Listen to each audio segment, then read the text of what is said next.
Hello, I'm Super Orange Cat here. I'm today to review Fena Pirate Princess Episode 5. I'm going to give some of the things I did like about the episode and some of the things I didn't like about the episode, and just kind of give my overall opinion at the end. First off, some of the stuff I liked about the episode. Again, I really love the female pirate antagonists a lot, and I finally know some of their names.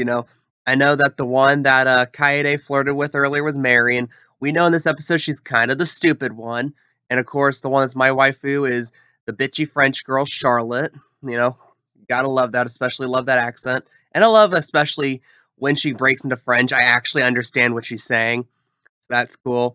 And although, like, you could say they fit into these tropes too of like, you have the dumb one, you have the one that's good with combat, you have the physically big one, you have the boss, you have the American animation inspired tough girl with a side shave, you know. But at the same time, I think they really mesh well together, and I really like those characters. And they are convincing as antagonists still at this point. Very early on, and they do feel like a real threat, especially with what happens at the end of this episode. And I like that. Also, in this episode, again, and it's just kind of this general thing, I like the play between all the different protagonists as well. Like, especially the part with Shitan making fun of Yukimaru, calling him a virgin, and basically calling him out for being in love with Fena. I like that moment. And like they show the moment where, like, his ears are turning red. I love that moment right there. You know. And also the end of the episode where, again, and I kind of poked at the last couple episodes of feeling very uh, non-canonical, feeling like the type of like one-off type episodes. But this episode definitely had stakes, and to this point, it's really delivered on those stakes. Left with a cliffhanger of all the Goblin Knights and the offspring of the Goblin Knights all trapped in the cave, the female pirates with Fena, and then you have Subaka just kind of on the ship with Fena's dog on the submarine, not really have any idea what's going on. It'll be interesting to see how they get out of this sticky situation. Again, we're like halfway through this first season, so they have to find some way out of it. Fana's going to find some way away from the female pirates. But again, I'm still pretty excited by the show so far.